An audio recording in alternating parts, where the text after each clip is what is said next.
Halo semuanya, pada video kali ini kita akan belajar dasar-dasar dari komputer.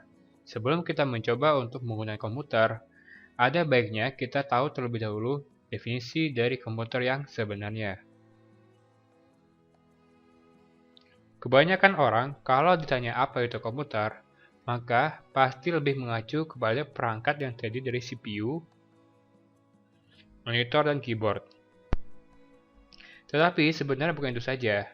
Yang disebut dengan komputer adalah sekumpulan alat elektronik yang saling bekerjasama dapat menerima data, yaitu berupa inputan, mengolah data yang nanti akan diproses, dan memberikan informasi, yaitu hasil output, serta terkoneksi di bawah kontrol program yang disimpan pada memorinya. Jadi, bisa dibilang pengertian komputer itu sangat luas sekali. Suatu alat elektronik yang punya chip juga bisa dikatakan komputer. Asalkan ada inputan dan ada output, juga itu bisa dibilang komputer. Oke. Tetapi pada video tutorial kali ini kita akan pelajari adalah personal komputer itu sendiri. Ya, seperti gambar ini. Nah, yang kedua ini ialah perangkat keras. Perangkat keras atau hardware bisa disebut sebagai sebuah komponen yang ada pada sistem komputer.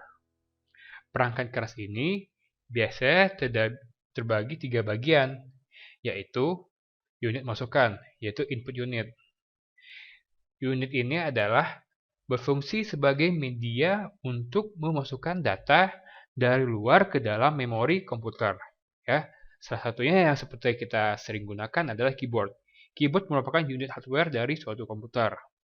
Di sini juga ada mikrofon. Mikrofon itu untuk memasukkan data suara ke dalam komputer.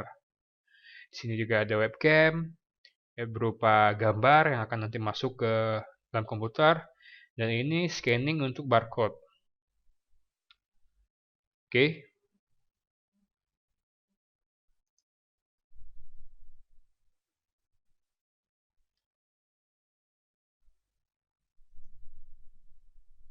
Nah, yang kedua ini adalah processing unit atau process unit. Disebut juga sebagai CPU.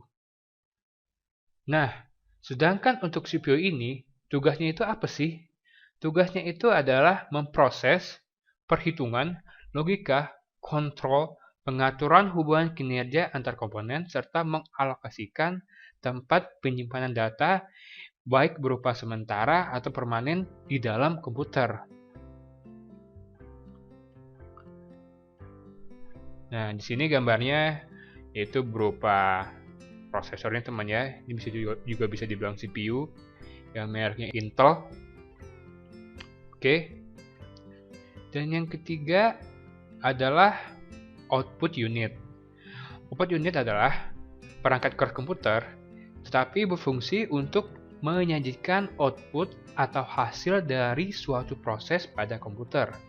Contohnya ini dapat dilihat di sini ada monitor, ada speaker, ada printer. Oke teman-teman, gini contohnya.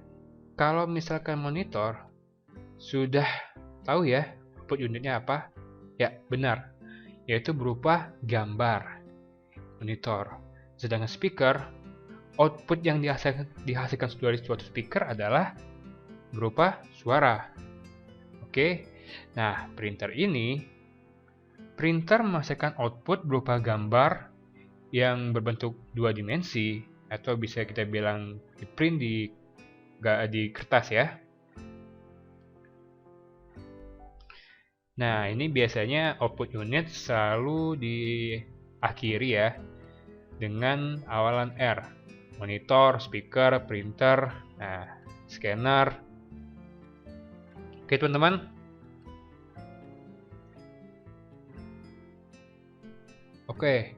Kalau tadi kita sudah membicarakan hardware, sekarang kita akan membahas tentang software. Software atau perangkat lunak adalah program-program yang diinstal atau dimasukkan ke dalam komputer yang berfungsi untuk mengendalikan kerja komputer. Nah, tanpa perangkat ini, Komputer hanyalah sebuah mesin yang tak berdaya. Kalau saya bisa bilang itu ibarat badan tak berjiwa ya teman-teman ya. Raga tak berjiwa. Nah, oke. Nah, ini kalau teman-teman bisa lihat, sini ada ikon-ikon program dari suatu program. Nah, ini kan semua dimasukkan ke dalam komputer gunanya untuk berfungsi mengatur komputer.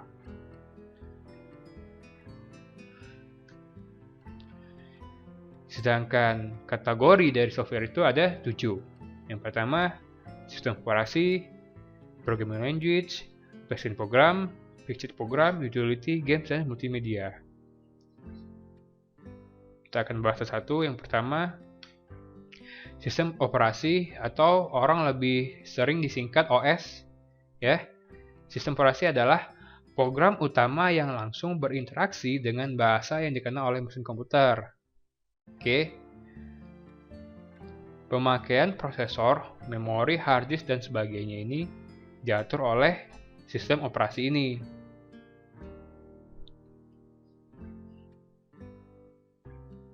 Bisa dibilang sistem operasi ini adalah salah satu jenis perangkat lunak yang paling penting dalam sistem komputer.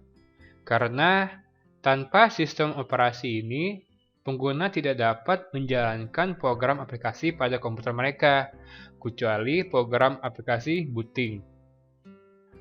Oke, teman-teman.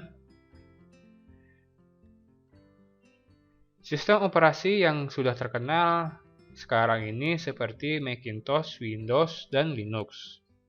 Nah, kalau ini contoh sistem operasi booting yang sudah jadul ya. Nah, yang paling banyak digunakan Macintosh dan Windows. Kalau Macintosh ini sistem operasi khusus yang dibuat untuk produk-produk dari Apple Company.